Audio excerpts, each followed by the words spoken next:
El mundo de José Smith en 1830 era muy diferente al nuestro hoy, y pocos sabían mucho sobre los efectos a largo plazo del alcohol, el tabaco, el café, el té, la carne, frutas y las hierbas. Entonces se hacía más whisky que en cualquier otro momento en Estados Unidos, y casi todos los hombres bebían alcohol por la mañana, al mediodía y hasta la noche, junto con muchas mujeres y niños de todas las clases sociales. A algunos les preocupaba que Estados Unidos se estuviera convirtiendo en una nación de borrachos, y en 1831 comenzaron a abogar por la templanza, que es evitar el alcohol. A las autoridades también les preocupaba que los estadounidenses comieran demasiada carne junto con estimulantes, como hierbas, café y té, que podían provocar enfermedades. Y José comenzó a hacer preguntas sobre el uso del alcohol, tabaco y otros productos nocivos. Se creó una escuela de profetas en un aposento alto de la tienda de Newell Whitney en Kirtland, Ohio, para enseñar y preparar a los hombres a predicar, clamar por el arrepentimiento y reunir a los elegidos del Señor.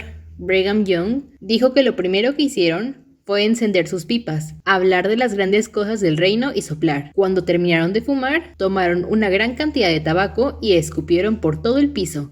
José a menudo se encontraba envuelto en una densa nube de humo cuando trataba de enseñarles cómo podían llegar a ser santos sin mancha y dignos de la presencia de Dios. Y Emma se quejaba de que no podía limpiar el jugo de tabaco del suelo sucio de esta habitación, donde José recibió revelaciones.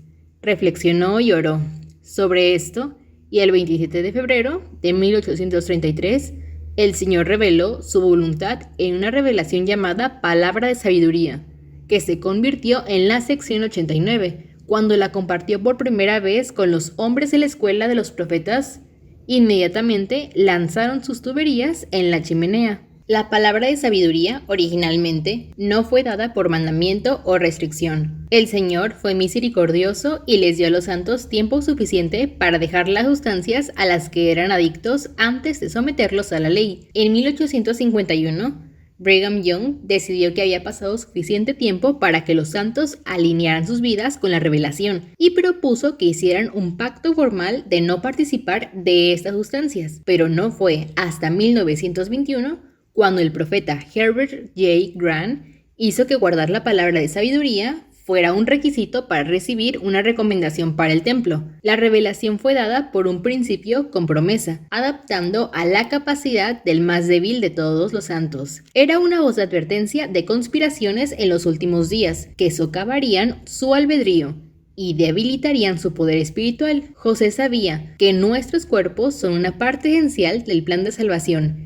y esperaba una gloriosa resurrección del cuerpo y el espíritu, para preservar nuestra alma y nuestro albedrío, para actuar por nosotros mismos. El Señor advirtió sobre los peligros de las bebidas fuertes, destiladas y fermentadas, y el vino, a menos que se usaran para la Santa Cena. A José se le dijo que el tabaco no es para el hombre, sino para las magulladuras y todo ganado enfermo, para ser usado con juicio y habilidad. A los santos se les enseñó a evitar las bebidas calientes, que José dijo que se referían al café y al té, y el Señor dijo que Él nos dio granos, hierbas, frutas, verduras para usar con prudencia y acción de gracia, de maneras que le agraden y usen. Animales, carnes y aves de corral con moderación.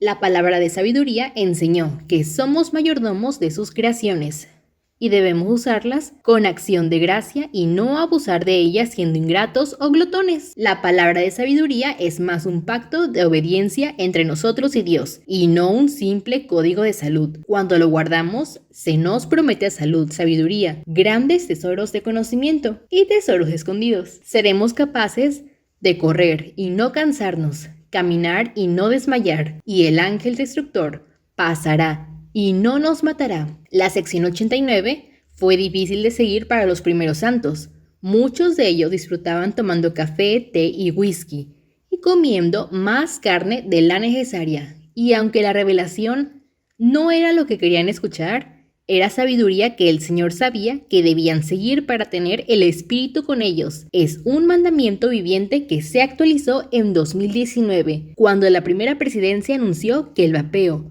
Los cigarrillos electrónicos, el té verde y los productos en base de café estaban en contra de la palabra de sabiduría, junto con la marihuana y los opioides, a menos que los prescribiera un profesional médico. José y Oliver recibieron la autoridad de bautizar de Juan el Bautista y el apostolado y las llaves de la autoridad del sacerdocio de Pedro, Santiago y Juan. En la sección 20, José fue llamado como el primer elder de la iglesia y Oliver el segundo, lo que los organizó para ministrar a través de su autoridad y llamar a otros para ayudar con la obra. En 1831, José fue ordenado como presidente del sumo sacerdocio y llamó y ordenó a Sidney Rigdon y Jesse Gauss como consejeros. Jesse fue excomulgado y Frederick G. Williams fue llamado para reemplazarlo. A José le preocupaba cómo construir Sion y recibió la sección 90 que le enseñó cómo aprender, prepararse y seguir adelante con la obra. La sección 90 comienza con una respuesta a las oraciones de José y sus consejos pidiendo perdón.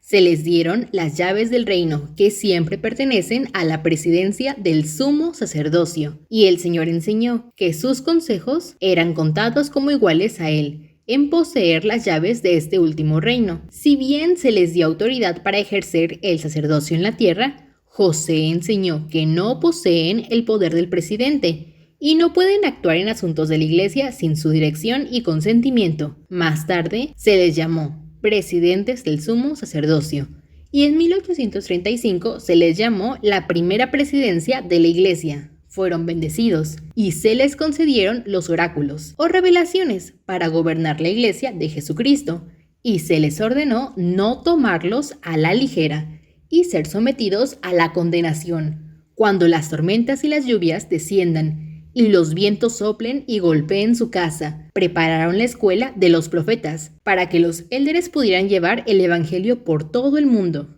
de modo que cada uno oiga la plenitud del evangelio en su propia lengua y en su idioma, por medio de aquellos que han sido ordenados a este poder, por la administración del Consolador, derramada sobre ellos para la revelación de Jesucristo.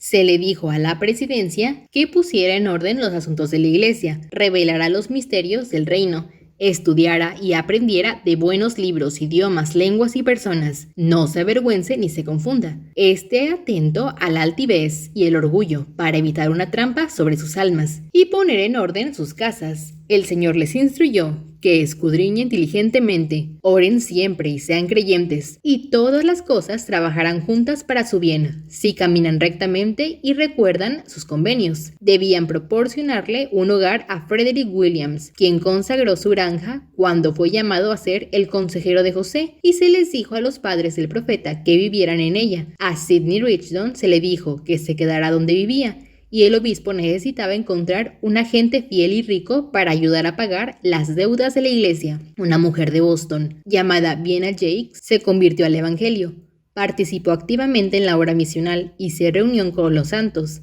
Ella consagró su considerable riqueza a la iglesia para comprar tierras en Missouri, incluido el sitio del templo, y se le prometió una herencia en Sion por su fidelidad.